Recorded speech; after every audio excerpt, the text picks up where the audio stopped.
All right, perfect. We Thank are, you. we are live. And let's wait a few more minutes. Paying attention to time. Oh, no problem. I just want to make sure we're good. Okay.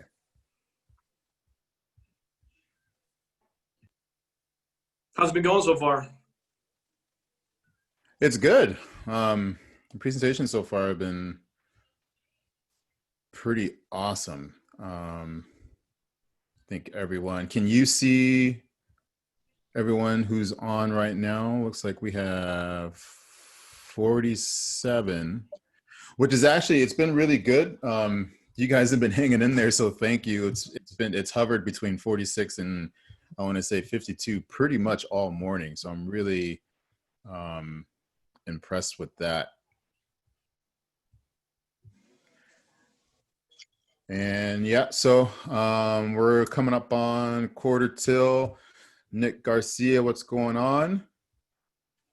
Ready to rock, man. Yeah, thank you for joining us, and go right ahead, man. Let's hear it. All right. Thanks for having me. I'm gonna switch to my share my screen here. So let me know that you can see it. Let's see here.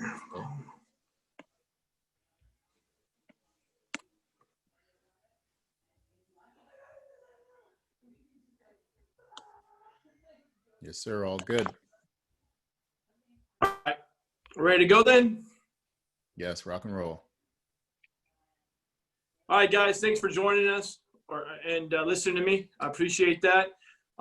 Before we get started, a few things is I teach the way I learn. It's the best for me. I like learning by understanding why they do what they do, how they do it. I'm not necessarily into like, here's a theory of this or here's a theory of that. So what I'm going to lay out for you is this is what we do. This is how we do it. This is how we had our success. Everything's very structured. The first few slides are very much program based, and we'll get into some videos and whatnot.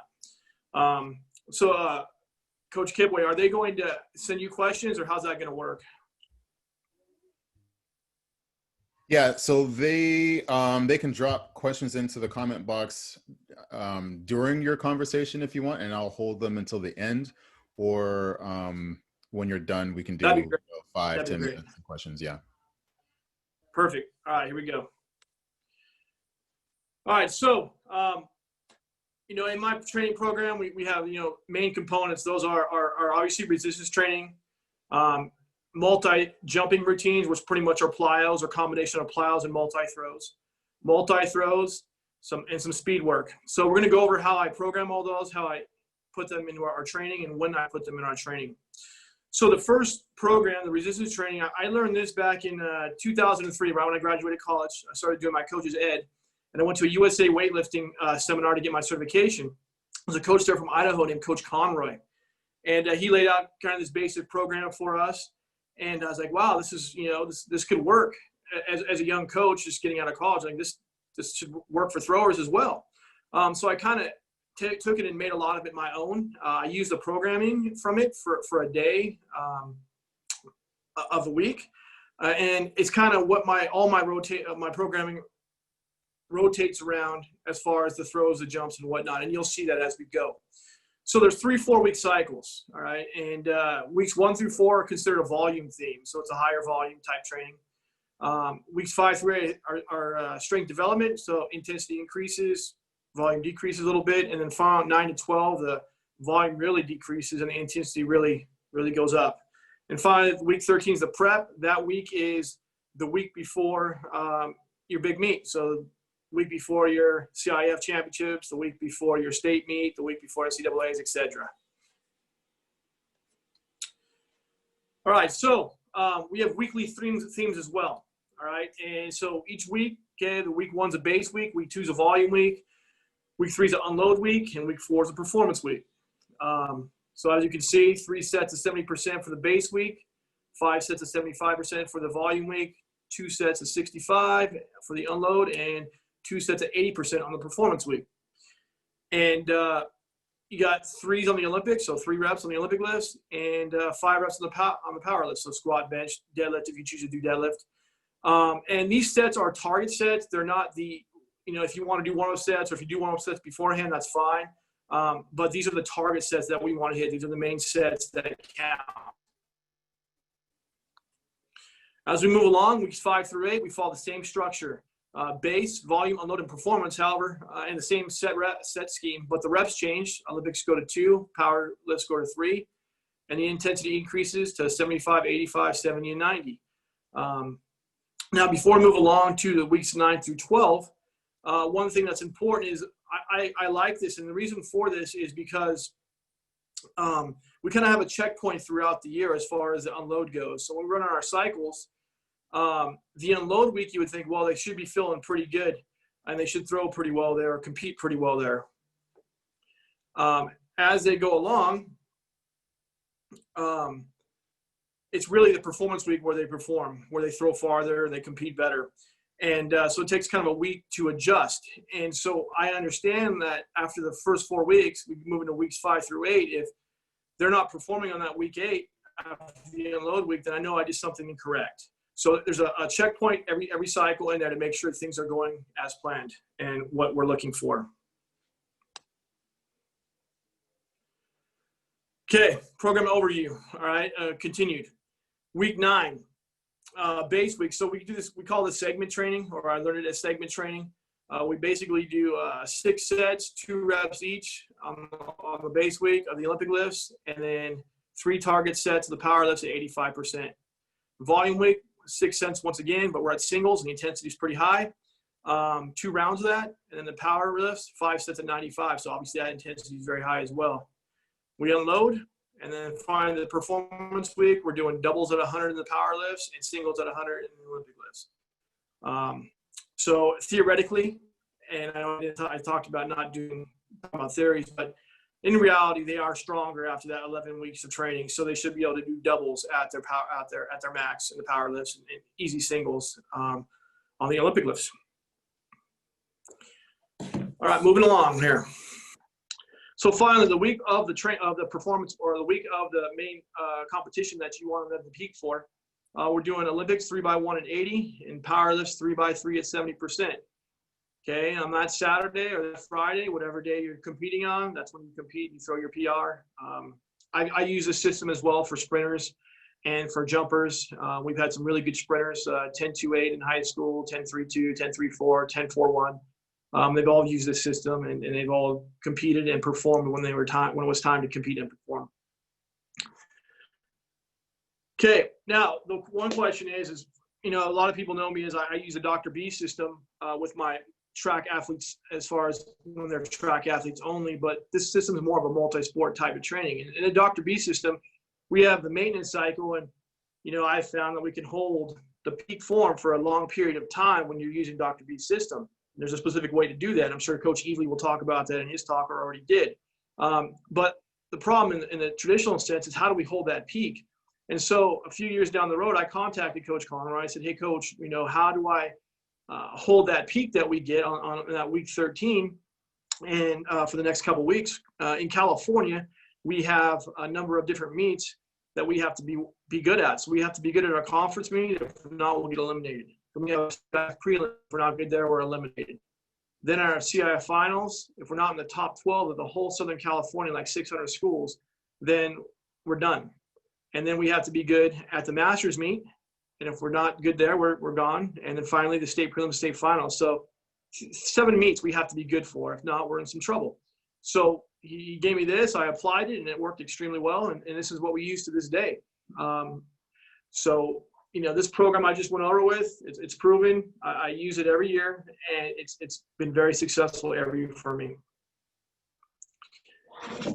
Okay, our session themes. Okay, how do we incorporate these essential components into our daily training? Day 1, all right. So we're talking Monday here. It's percentage-based resistance training, like the program said. And we do our multi-jump routine on that day. We don't necessarily throw on that day normally. We may do some light drills, but that's it. So basically lifting days for lifting day, throwing days for throwing days. And we do our plyos on that day, our multi-jumps, which we'll go over in the future here. Day 2, we do our speed training. Now, it's not speed like a sprinter type training. It's training that will keep the athletes in shape and keep them explosive. I find it useful, and I think it's applicable to throwers. We'll throw, and then we do our multi-throw or med ball routines. Day 3, we'll do our throwing only, and then our general strength circuits. And I use the general strength circuits for a formal recovery. They're all body weight circuits. If anybody's interested in knowing what the circuits are, we have about 6 or 7 of them, and they increase in difficulty throughout the year. But they're all body weight. They're all done quickly, and they're all done no rest between exercises, and maybe 2 to 3 minutes rest between sets, usually about 3 sets. Day 4, we'll hit our throwing and our multi-jumps once again. Normally a different multi-jump routine than the first day. And then day 5, we'll hit our speed work, and then our speed-based resistance training and our multi-throws. So we follow the same, on our speed-based resistance training, we follow the same volume as far as sets and reps. However, everything is based off speed, speed strength characteristic with the push device. And we use our power lifts, we'll use 0.8 to 1.0 mean speed. And then for our Olympic lifts, normally we'll do the snatch on the days, and theoretically it's a little faster than the clean, a little more dynamic. We'll go ahead and, go about 1.5 meters per second, 1.6 meters per second, somewhere around there in the snatch. And if they're moving below those speeds, then it's too heavy, and we lighten it up a little bit. Furthermore, if we have a meet on that day, we still lift. We'll lift in the morning before that meet. Finally, on day 6, we may have a meet. If we do have a meet, we'll just compete. Usually no general strength circuits, but if we have practice, we'll throw and do general strength circuits. And finally, on day 7, we just have passive rest.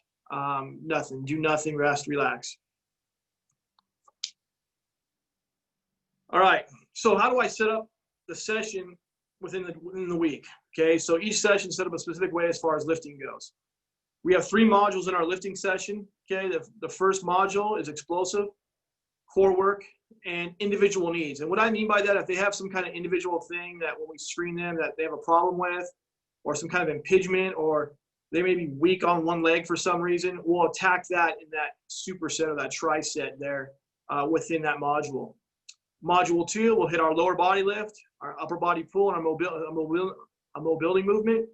And in module 3, our hinge hip movement, like an RDL, single leg RDL, good morning, death march, lunging and reaching, something like that. Upper body push, so that's where our benching comes in normally, or our hammer jammer press. And then another mobility movement. So that's how our lifting is set up, and trisets like that. It's very efficient, it works well for us. All right, so key movements within our training, our resistance training. One is the safety squat, and Coach John Smith at Ole Miss, I spent some time with him, learning from him, and he taught me about the safety squat. So safety squat every 2 weeks. Normally for our volume and our performance weeks, we'll be safety squatting. On our dynamic days, like the speed-based days, we'll have accommodating resistance with that. On our power lifts, so our bands are chains. So they're benching or squatting with chains, but they're also doing it for speed strength numbers. This is Kylan Wilborn. He threw 62.11 in the course for me. I believe this is a 300 kilo safety Come on, squat. Kylan. Let's go. Allison's double. Get up. On one of the performance weeks. All right, so program overview. Here's our multi-jump routines. The first 4 weeks, like I said, we try and stick with a theme throughout the whole 13, 14 weeks. So this is our volume jumping, okay, and sweep jumping circuits. And jumping circuits. This is star jumps to start with. And I apologize for me demonstrating. I really couldn't have any athletes because I'd get in trouble at school if I had to come over and demonstrate. Power skips for high. Some speed skaters. And these are ankle hops. Some power skips for distance or following. The stuff that's moving, as far as 20 meters or so, we go ahead and drop back. Everything else we try and kind of do continuously. Our speed skaters. single leg hops forward on both legs. And finally, our single leg butt kicks.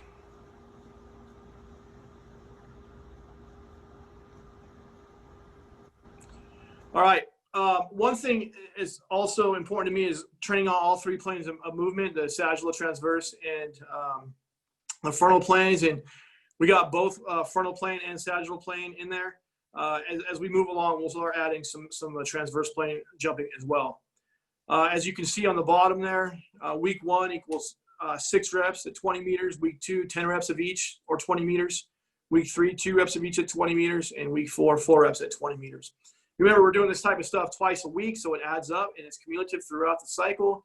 So we do get a number of touches in, and it's a stagnant in our. I mean, not stagnant, but it's a staple of some of our training.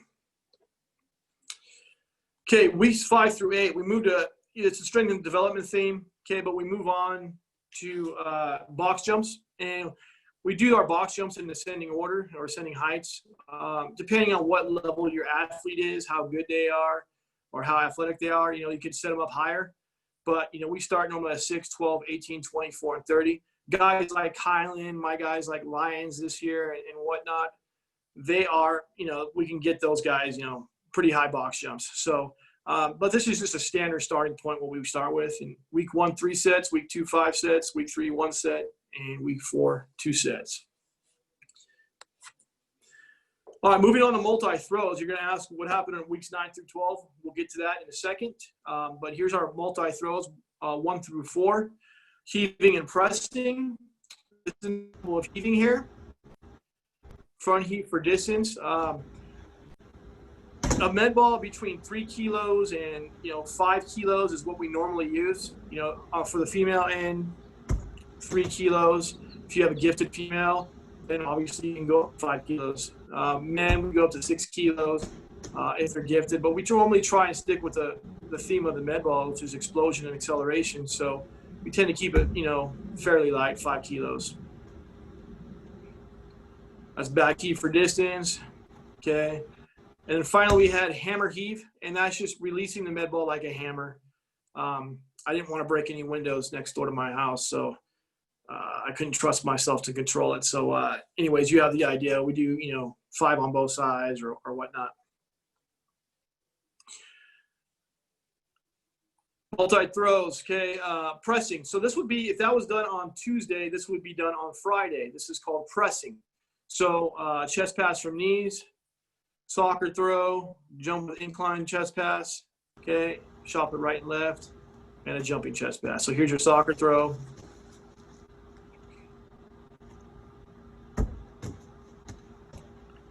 Incline chest pass, forward jump, shop it right, shop it left, and finally your jumping chest pass. Okay, also before we move on, one thing is important to me is not only making a great thrower, but making a great athlete. Lots of times these are multi-sport athletes, and we want to prepare them for throwing as well as for their other sport as well, and train total body from toenails to fingernails. And jumping, throwing med balls is a really good way to train them from toenail to fingernail. Okay, heaving and pressing. Day 2 is heaving, day 5 is pressing like I talked about earlier. Follow the same thing of base, volume, unload, and performance, 6, 10, 2, and 4. We stick with that throughout the whole cycle. Once again, we do multi-throws twice a week. First day is heating, second day is pressing. Okay. As we work styles 5 through 8, we go ahead and start a different type of med ball throw. More single leg type stuff are involved. This is single leg press throw, we call it.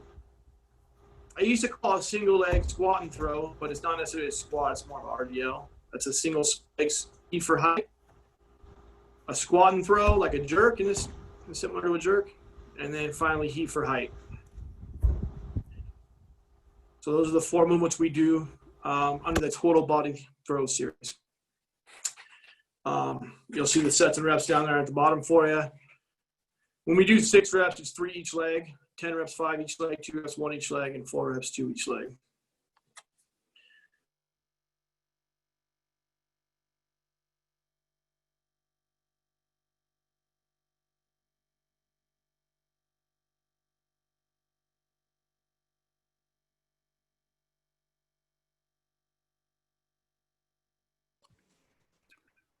Am I back now? Yes, you're back now. We ended on the multi-throws, right? Right. Okay, I just wanted to be sure. Sorry about that. I don't know what happened. I'm back to it here. I mean, that was a full recovery, I gotta say. Thank you. All right. I wasn't gone long, was I? No, like seriously, like probably less than 5 seconds. Okay. All right, good. Back to it. Sorry, guys.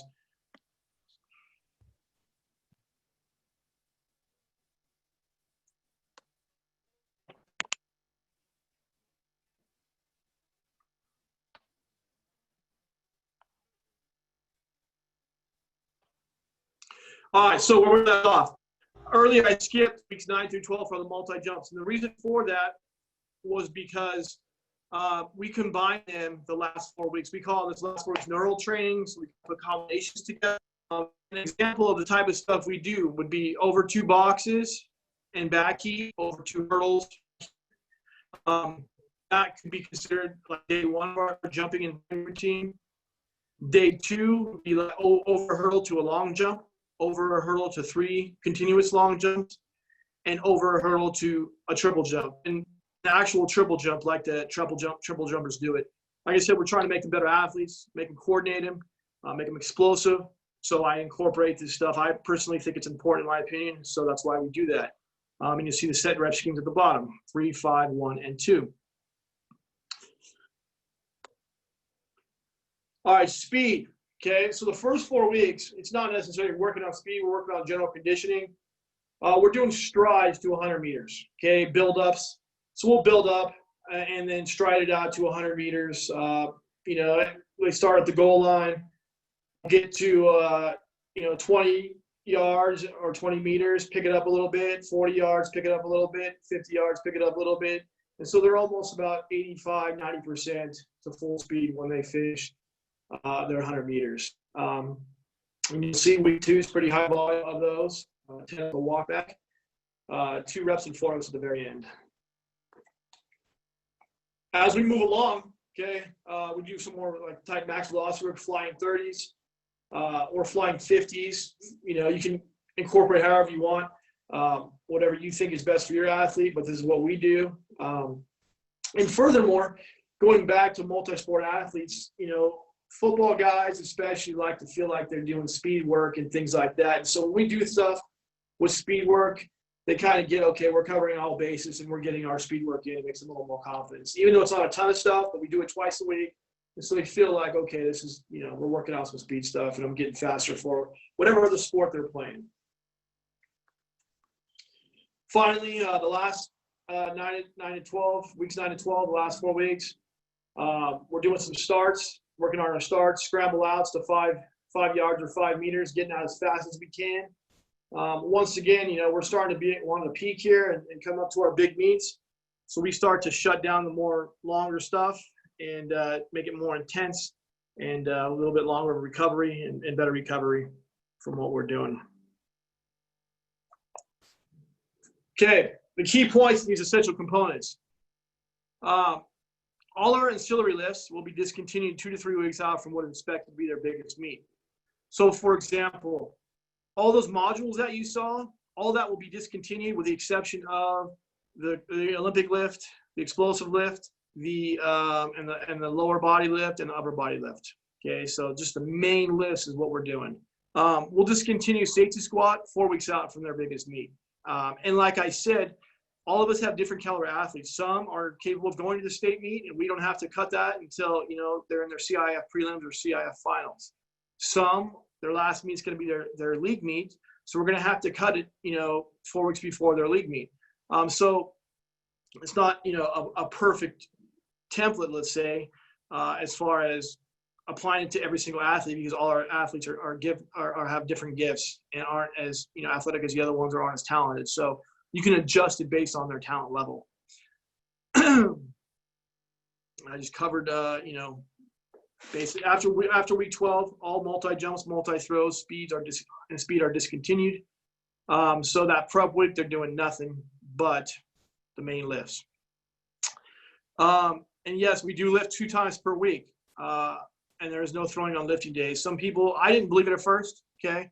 I witnessed it myself that you can get stronger lifting twice a week, one day with a max, I guess you could call it a max effort day, one day the dynamic day.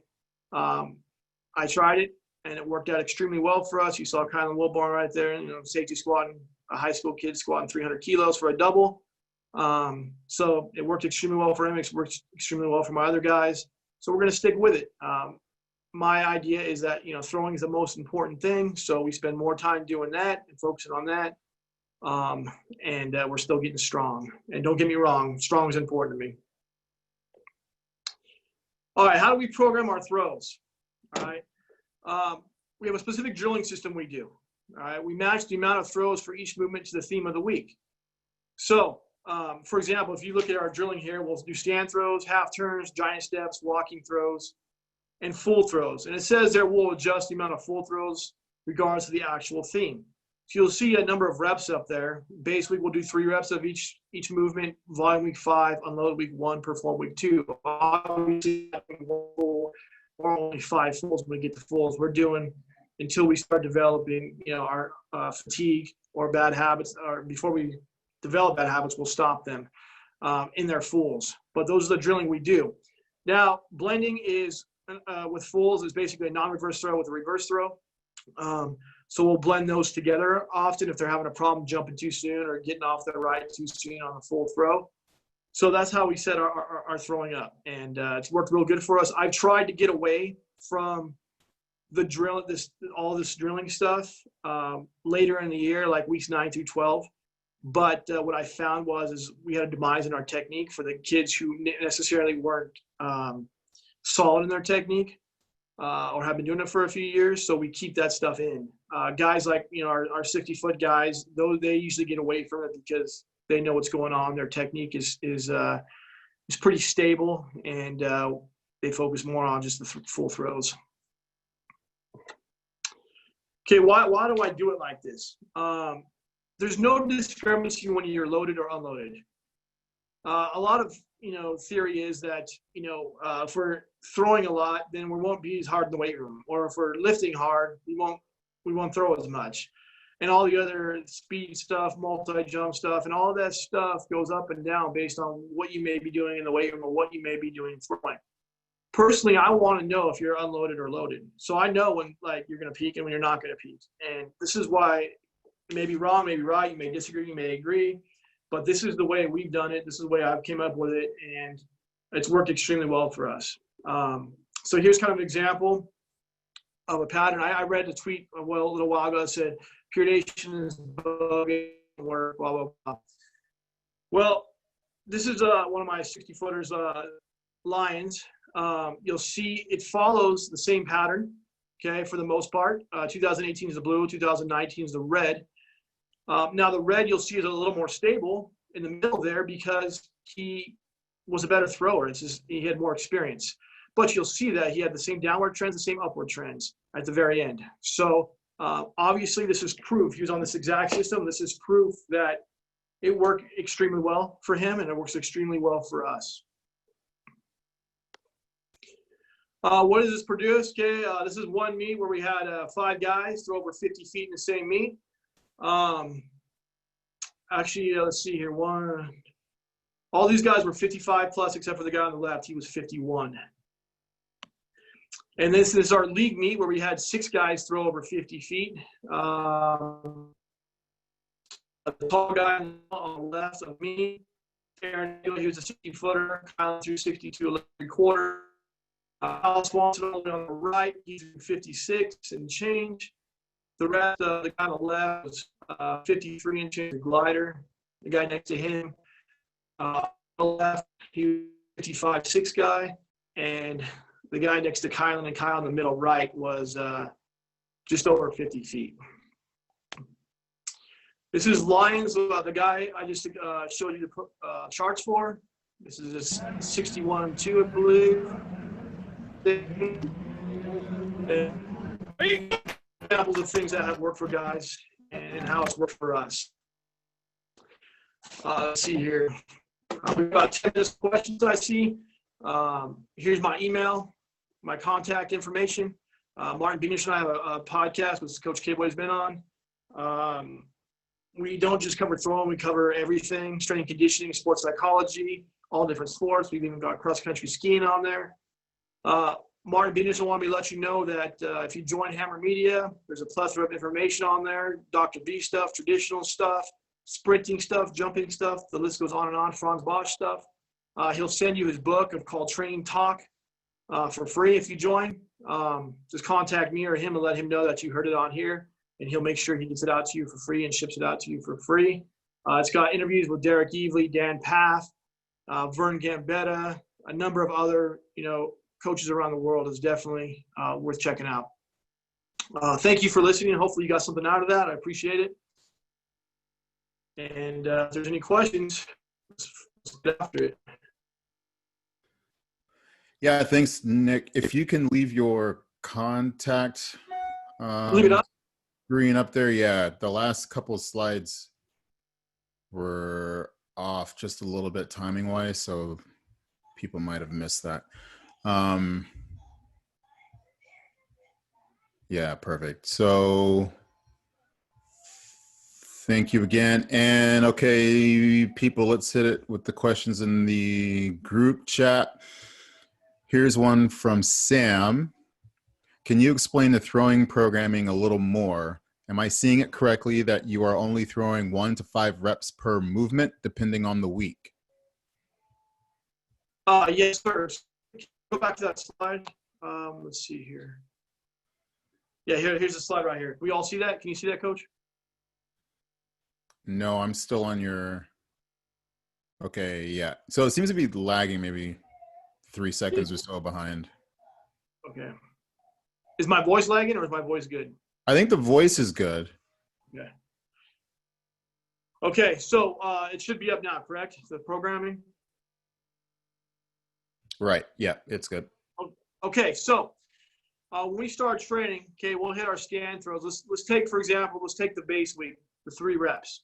They'll do 3 stand throws, 3 half turns, 3 giant steps, 3 walking throws, and then fulls. We play that by ear. We'll take as many as we can before they fatigue or before they start developing what I consider bad habits. On the volume week, they'll do 5 of each. On the unload week, it's a true unload week. Yes, they're only going to do 1 of each of those. However, when we get to fulls, we'll start doing obviously more fulls than 1 rep. We'll probably stick it around 10 or 12, something like that. And obviously the performance week, 2 of each. Now, oftentimes we'll do reverse and non-reverse and reverse. So when you're looking at the stand throws, we're going to do 3 non-reverse, 3 with reverse. 3 half turns with reverse, 3 half turns non-reverse. Same thing with giant steps. Walking throws, we normally just do those non-reverse, okay? And then full throws, we'll use our blending technique often, or we'll do a certain amount of fulls with non-reverse, a certain amount of fulls with reverse. Hopefully that answered your question.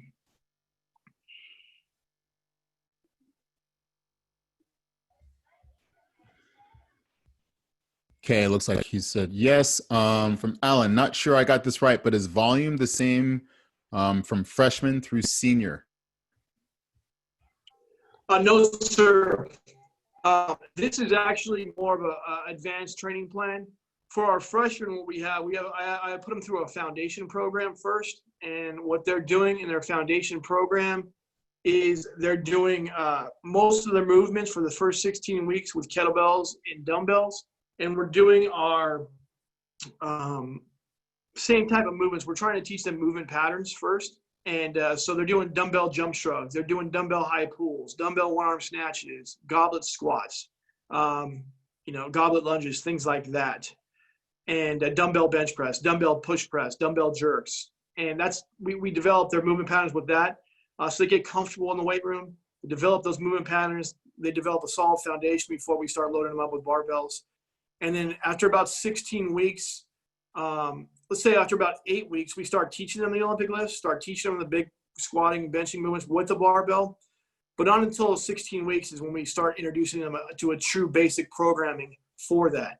This program is, for advanced sophomores in my program and juniors, and then seniors we reassess where they're at and what we're gonna. If they're a multi-sport athlete, we're gonna stick with this program. If they're a single sport athlete, for example, if let's take Lyons this year, he was an all-CIF football player, but he's going to college for track. So when he got done with football, we moved right into a Dr. B style system. Last year, in the last 2 years, he was on this system. Kylan Wilborn, the guy who threw 62.11 for me, he was a football player. He's going to college to play football, but he loved throwing. So he was on this training system for 3 years. And so we didn't change him to Dr. B his senior year. We kept him on this system. So that's how I set it up. So advanced sophomore and junior and senior, if they're a multi-sport guy and going to school, to do something else besides track. If they're going to do something, track only in college, then we'll switch them to more of a Dr. B style system. Okay, thanks, Nick. Joseph says, did John Smith tell you about the 2-day lift thing? I have heard he does the same. And how would you use this in a collegiate system?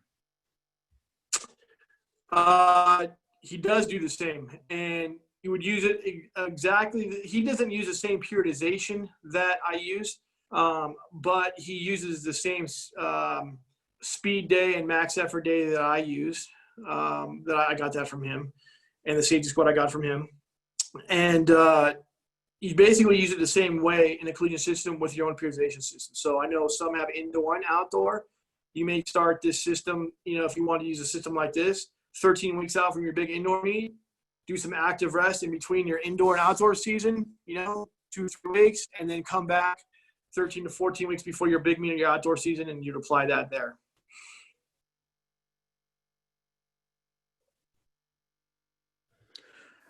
Excellent. And Nick asks, how much do you do with your throwers outside of track season? I know it can get difficult with kids playing other sports. One thing that, it'll be a little long-winded answer. One thing that bothers me is when we're doing track and other coaches make them come play basketball during track season or do football during track season, stuff like that. So I don't make them do anything outside of track season unless they want to, unless they approach me about it. But here in California, our football season normally ends at the end of November, beginning of December, depending on how far you go in the playoffs. So most of the time we'll start in December and get a good cycle in before Christmas. And then if they want to do stuff over Christmas, I'm happy to do that over Christmas break. But usually right when their fall sport ends, and if they're not doing a winter sport, then we'll move right into track and field. So you can argue that, yeah, we do stuff in December and January before the true track season starts. But if they're doing another sport, we don't. And in the summertime, once track's over, it's over. They're on to their other sports. One of the things is it's not necessarily a problem, especially in our environment. These days, most kids are just basketball players or just volleyball players. So you don't get a lot of crossover from those sports, or just baseball players. So it hasn't been much of a problem these last number of years because everybody's specializing now. All right, thanks, Nick. Let's have this. This might be the last question, possibly one more if anyone else chimes up. From Andrew, how many throws do your kids take at practice? Like I said, it depends on the week. Obviously the volume week, we're going to take a number of throws. We can go back to that slide again. Let me see if I can find it. Here we go. So if we're doing volume week, at the minimum 5 stands, 5, 10, 15, 20. Like on a volume week, they're probably taking upwards of 40 throws, 30 to 40 throws. On an unload week, they're probably taking 15 to 20. In the middle there, they're probably taking, between 25 and 35, somewhere around there. We do a lot of drilling to really teach them and stabilize their technique at the beginning. And as their technique gets better, we'll start pulling those drills and make them less and less. So, like I said, volume week upwards of 40, in between weeks, perform week, base week, 25 to 30, and probably unload week under 20, somewhere around there. Cool. Justin asks, what is the most common physical deficiency you see in high school age athletes, and how do you address that? Well, number one, in throwing, what I've found, I've been coaching now for 17 years. And what I found most recently, the last, let's say, 6-8 years since the iPads and stuff came out and kids aren't riding bikes anymore, I found they have a huge problem, whether they're gliding or spinning.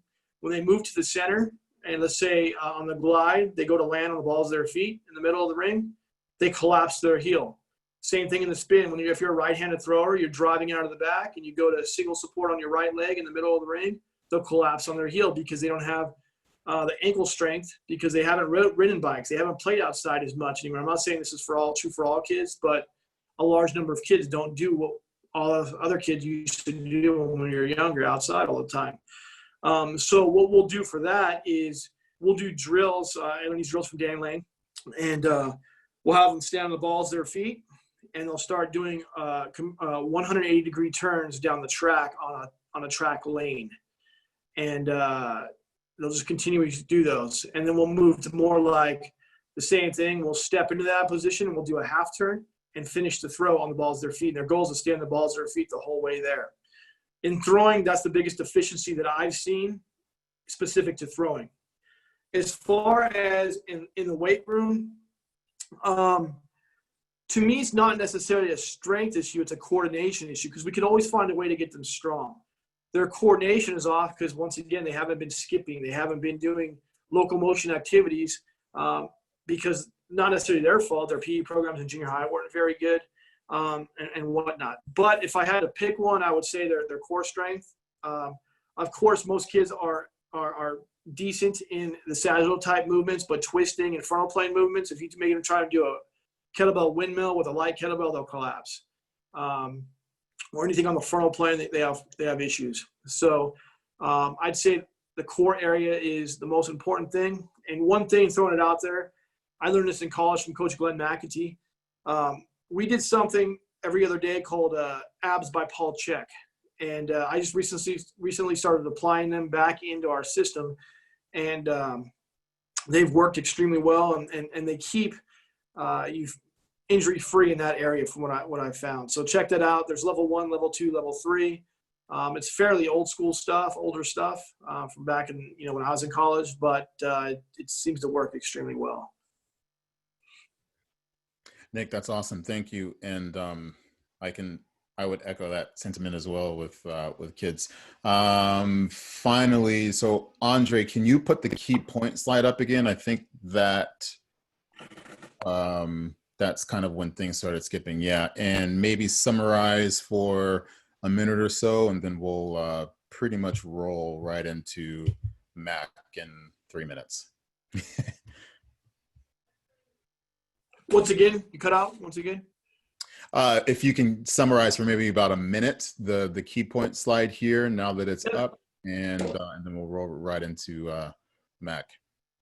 All right. Once again, all ancillary lifts will be discontinued 2 to 3 weeks out from what is expected to be their biggest meet. Like I said, all of us have different talented athletes. So basically, if you have an athlete that their last meet is going to be their league meet, so discontinue that ancillary lift stuff 3 weeks out from their league meet. And what I mean by ancillary lifts is everything but the major lifts. So we're only cleaning, we're only snatching, we're only benching, we're only squatting. No upper body pull, no mobility stuff, things like that. No hinge hip movements. Safety squat, it overloads your nervous system a little bit. So we'll stop that 4 weeks out from their biggest meet. After the 12 weeks are complete, before the prep week starts, we discontinue all speed and multi-throws and multi-jumps for that week 13. So 12 weeks of that stuff, and then after that, they're done with it. But like I said, it can be determined on an individual basis. So basically, whenever the last meet is, that's when you count backwards for the recommendations that I'm making. And yes, we do lift only 2 times a week, and there's no throwing on lifting days and no lifting on throwing days. One thing I didn't cover is our specific development exercises. We do those right after we get done throwing. So those of you who don't know what a specific development exercise is, it is a movement that mimics the throwing movement, but it's not using the implement that you compete with. So we're talking, a stand throw with a kettlebell for the shot put. We're talking stand throws with a heavy dumbbell for the discus, things like that. Half turns with a heavy med ball. So we throw those SDEs in within our throwing periods as well. That's one thing I didn't cover. Awesome. Thanks, Nick, for putting this together and joining us here. Great job.